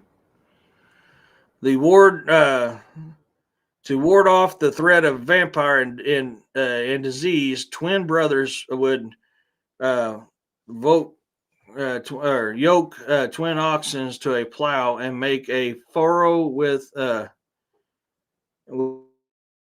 around their village. What, bud? I can't hold both of y'all at the same time and do what I'm doing. I'm sorry. You're gonna have to wait. Hey, Twisted. Um, sorry. Boars being a little, yeah, boars being boar. Um, around their village. An egg would be broken and a nail driven into the floor beneath the pier of the house of the recently deceased person. Two or three elderly women would attend the ceremony the evening after the funeral and stick five hawthorn pegs or old knives into the grave. One of the positions of the deceased chest, or one at the position of the deceased's chest, and the other four at the position of the arms and legs. Other texts maintain that running backwards uphill with a lit candle and a turtle would ward off a stalking vampire. Alternatively, they may surround the grave with a red wooden thread, ignite the thread, and wait until it was burnt up. If a noise was heard at night and suspected to be made by a vampire sneaking around someone's house, one would shout, "Come tomorrow, and I will give you some salt," or "Go, pal, get some fish and come back." One of the earliest recordings of vampire activity came from come on, you stupid mouse. Region of Istria in modern Cortea in the 1672. Local reports cited the local vampire Giru Grando of the village Kringa near Tinjan as the cause of the pandemic among the villagers. A former peasant, Guri, died in 1756. However, local villagers claimed he returned from the dead and began drinking blood from the people and sexually harassing his widow. The village the village leader ordered a stake to be driven through his heart. But when the method failed to kill him, he was beheaded and beheaded with better results. Stop, man! My mouse is really acting up. Among the Romani people, Mulu, literally one who is dead, are believed to return from the dead and cause malicious acts as well as drink human blood, most often of the relative or the person who had caused their death. Other potential victims were those who did not properly observe the burial ceremonies or keep the deceased possessions instead of the property destroying them. Female vampires could return, lead a normal life, even marry, but would eventually exhaust the husband with their sexual appetite. Similar to the other European beliefs, male vampires could father children known as dampiers, who could be hired to detect and get rid of vampires.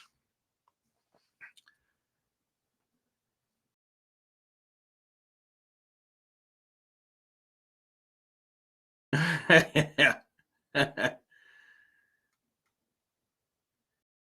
All right, gotta get caught up on your comments here.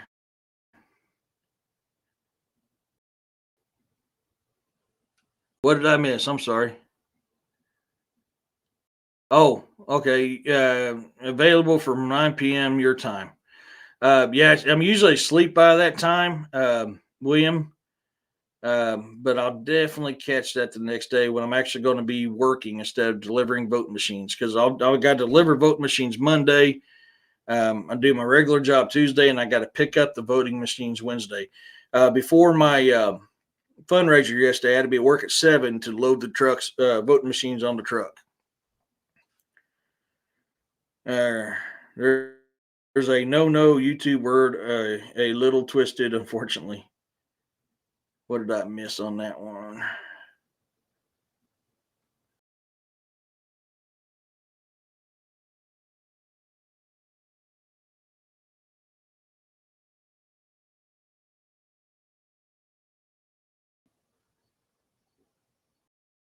Oh yeah, yeah, yeah. That one I don't. That is a rumble word. Rumble word. Oh man, we're over the 2 hour mark. That's all right. I still got a lot to go over, so we'll finish this up before we look at closing it down.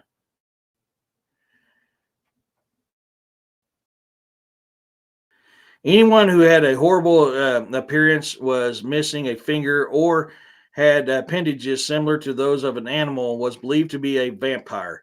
A person who died alone and unseen would become a vampire. Likewise, if a corpse swelled or turn black before the burial. Dogs, cats, plants, or even agriculture tools could become vampires.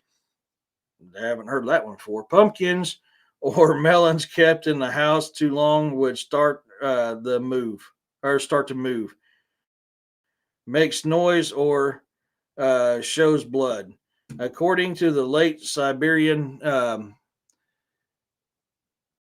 anthologist Tadomir Vuknovic, Roman people in Kosovo believed that vampires were invisible to most people, but could be seen by a twin brother or sister born on a Saturday who wore their clothes inside out, or wore the clothes inside out.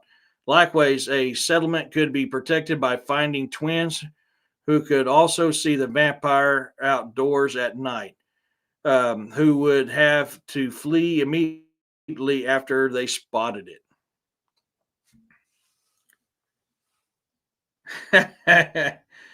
Yeah, I don't like to listen to rules. I'm a rebel.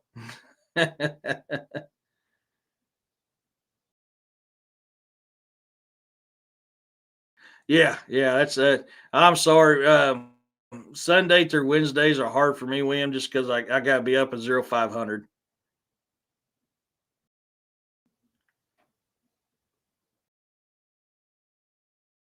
I get in trouble quite a bit on my own. So we'll leave off on that. I mean, I still got a lot more to cover, and I can cover this another time on another show. I mean, I've still got a lot more to cover on this ancient stuff when it comes to vampires. But yes, I love history. So reading some of this stuff, I mean, some of this stuff is odd. I've never heard of farm tools being turned into vampires or pumpkins or melons. But I mean, it is what it is. I mean, this is all in that ancient stories there. Vampires has been around forever. Remember the blood drinking kings of Kish? Yeah. That's why I was wanting to kind of go over that tonight. Oh, you're welcome, Christine. So many people talking about vampires nowadays is talking in the modern stuff, and you guys have known me on my show and William's show and some others. I'm very big into ancient history to get to know the subject we're talking about, because we can speculate all freaking day long, but until you read the ancient history on them, you're never going to get to the actual truth. So you got to start with ancient history to build up to learning several other things. That's a word I can't say on here right now, Christine, but yes. Yes, thank you. If you want to donate to the channel, you can if you want. I'm not. I'm still going to do this either way. I'm not into this for the money, but it does help. You can go to buy me a coffee at the Bizarre and the Unknown, and that is one of the ways that you can help support the channel. I've also got a merch store on Teespring where I've got several designs up. I've not had time to work on more designs with everything that's been going on, um, but I will come up with some more ideas. I'm thinking about coming up yesterday when I was at the fundraiser. I was coming up with ideas with a motorcycle line as well and hot rod line, but I haven't quite decided yet. Um, yeah, Vlad the Impaler. Yes. Um, yeah, Vlad the Impaler. But the link to my buy me a coffee is right here. So you guys are more than welcome to donate there. I don't have an. When I last looked, I had 264 followers, and that's awesome. We're growing every single day. I'm thankful for every single one of you guys. To all my new followers, thank you for subscribing to my channel. Let's build this universe, man. Let's get some more of the stuff out there. Let's get to the history and the truth behind this bizarre stuff that's out there that's kept from us. Right here's the link to my merch store at Teespring. I have all different kinds of stuff, from clothing, wall art, drinkware, all different kinds of stuff on there. Funny stuff, werewolf stuff, giant stuff. I got a whole list, military stuff. Uh, oh, thank you, Twisted. I appreciate that. Um, oh, oh, Roxanne. Oh, I am sorry. Oh man. Um, But yeah, that's just different ways you can donate and help the channel. And I listen to you guys when you guys want a merch design. I create what you guys want because that's the merch I create is for you. It's not for me; it's for you. So I take what you guys say. I mean, I've even got a comedic side to the cryptids in that line too, because I think a little humor goes a long way. So I like it. I do have shows, or I am on X at the Bizarre and the Unknown, Patreon, where if you want to get a first look at the books that I put out, that will be on my Patreon. Each level will have a certain amount of chapters that we posted to it. And so if you're a subscribed member of my Patreon, you actually get to look at the book as it's being created. I'm on Twitch now and Rumble, both at the Bizarre and the Unknown. Rumble is where I do my current events show, where I can talk more openly about some things that have been talked about in here. Um, I have shows on Saturdays at 5 p.m. Central Standard Time, which is Campfire Chats with Eric and guests. That is the safe place for you to come to share your encounters. We can talk about it in chat, or I can bring you on live and we can share and talk about it. And then my regular shows at 6 p.m. Central Standard Time, The Bizarre and the Unknown on Sundays. Um, so with those in mind, I wrote this a while back. I've been meaning to edit it. I just haven't done it. I kind of like the way it is. So as of right now, I have not. You couldn't find me on Rumble, huh? Um, should be able to hit that link right down here in the bottom of the text and the rumble.com at the Bizarre and the Unknown, and that's how you can find me. I'll work on getting that out there on my author's Facebook page to kind of help people out. I believe it's even on there too. Okay, sounds good, Twisted. Um, no, that's another thing. My author's Facebook page. So anytime I do an update on a book that I produce, got 5 books out right now that I've published. Three of them's already out on audio. 2 more I'm hoping will come out on audio here soon. But I put artwork designs for people to vote on for book covers. Anytime I come up with a new book idea, I put that on there. Anytime I've got a release or anything, I always let you know on my author's Facebook page. So even with my merch design, I'll make up designs and pick the 4 that I think are the best, and I put that up for vote on my author's Facebook page. Because, like I said, this merch is for you guys; it's not for me. So, um, I give you guys a chance to be a part of creating the merch and a part of being in the books that you read that I write. Um, and it's also a good way to update you. So you can go there and look that stuff up. If you want to buy my books, you can go to Amazon.com and type in e.d.testerman, just like it is at the bottom of my screen. And you'll see my books. You click my name, the same with D.A. Roberts. You click that, it takes you to my fan page. And if you follow me on Amazon, anytime I release a book, it will automatically let you know. I've got one that's almost done. I've just hit a writer's block on it. I just started a new one that seems to be people really, really like. I just ain't had time to write. And if you guys haven't seen it, I changed the book cover for one of the books I'm working on, which is Saga Grimson Book 3, Revenge of the Wendigo. I went back to the more traditional look of the Big W. Um, I have that artwork. It's up on my Facebook page, so you can see what the book cover is going to look like. So awesome! Thank you, Twisted. Um, so I had what a more modern one was because I thought it'd be more appealing to people. It just didn't set well with me. I like traditional stuff, and even my cryptid horrors that I write, there's historical fiction in my cryptid horrors. So that's why I changed it up and I went to more traditional style Big W. So that new artwork for that book cover, which I've got a couple chapters of it written already. And I've got it on the shelf because I'm working on some other ones right now. But it's available for you to look at and let me know what you guys think. All that'll be on my author's Facebook page. If you see me in my hat and my sunglasses, you found me. That's my author's Facebook page. So I don't think I've missed anything. I think that covers about everything, guys. Thank you for coming in, watching me today. Once again, I'm sorry I've not been on much. Uh, Between the emergency with my dad and my fundraiser stuff, it's been hard this last couple of weeks to do any videos. So everything I'm hopefully will be slowing down now where I can get back into being on my routines. I do post videos on my YouTube channel from my game cams. It seems to be a really big hit.